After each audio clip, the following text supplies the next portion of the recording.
আসসালামু আলাইকুম রহমতুল্লাহি ওবরাকাতুহু। বরাবরের মতো নতুন আর একটা এপিসোড নিয়ে আপনাদের সামনে উপস্থিত। সেটা হচ্ছে যে এই দেখুন সরিষা গাছ। সরিষা গাছে কিন্তু ছোটোকালে সার দিয়া সেচ দেওয়া হয়েছে এবং আস্তে আস্তে ধীরে ধীরে বড় হয়েছে আর ফুল কিন্তু পড়া শুরু হয়েছে।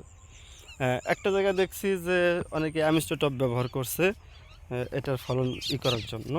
তো দেখুন, যারা এই যে ফুল থাকা অবস্থায় অ্যামিস্টোটপ ভিটামিন ব্যবহার করছে, তখন এই ফুলটা, এই দেখুন এখানে যে ফুলটা আছে, এই ফুলটা আপনার শুকায় যাবে, চুপসে যাবে, এই যে এটার মতো। সেম আপনাদেরকে দেখাই, দেখুন এই যে আমার হাতের ভিতরে আছে, দেখা যাচ্ছে না? হ্যাঁ, এই যে এই যে ছোটো দেখুন, এই যে অলরেডি আমি ছিঁড়ে নিয়েছি যে এই যে এরকম চুপসে যায়, কাজ করে না। কেন হচ্ছে, কারণ ওই সময় যখন আপনার এই ভিটামিনটা স্প্রে করা হয় ফুল থাকা অবস্থায়, তখন মৌমাছি পরাগায়ন করতে পারে না। পরাগায়ন না করতে পারলে আপনার ওই ফুলটা চুপসে যাবে আর ওটা হবে না।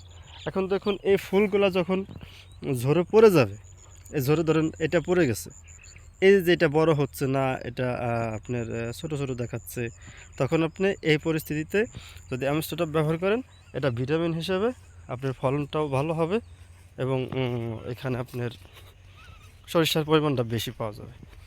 তো অনেকেই আগে থাকতে স্প্রে করছে, তাদের এই সমস্যাটা হয়েছে, যার কারণে আপনাদেরকে জানালাম যে এরকম ফুল থাকা অবস্থায় ভিটামিন দিন না, ভিটামিন দিলে নষ্ট হবে। যারা আপনারা পেয়ারা পেয়ারা বলেন, তারপরে যে সে বিশেষ করে বরই গাছ, যারা বরই গাছ চাষ করেন, বরই গাছতেও যদি এরকম ফুল আসা অবস্থা আপনারা অ্যামিস্টোটপ বা কোনো ওষুধ ব্যবহার করেন ফুল টিকার জন্য, তাহলে কিন্তু ফুল আরও পড়ে যাবে।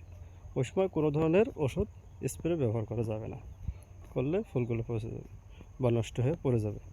ওই সময় আরেকটা কাজ করতে পারেন, যে যদি আপনারা পটাশ এমওপি সার বলি, ওই এমওপি সার যদি আপনারা কোনো গাছের করে দেন, তাহলে ওই ফুলগুলো টিকার সম্ভাবনা আরও বেশি থাকে।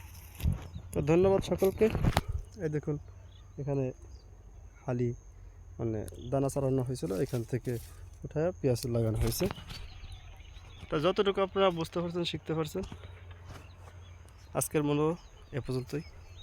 এই দেখুন এই যে আমাদের স্প্রে দেওয়া হবে, মেশিন দিয়ে স্প্রে করা হবে। তো থ্যাংক ইউ সো মাচ সকলকে ভিডিওটি দেখার জন্য।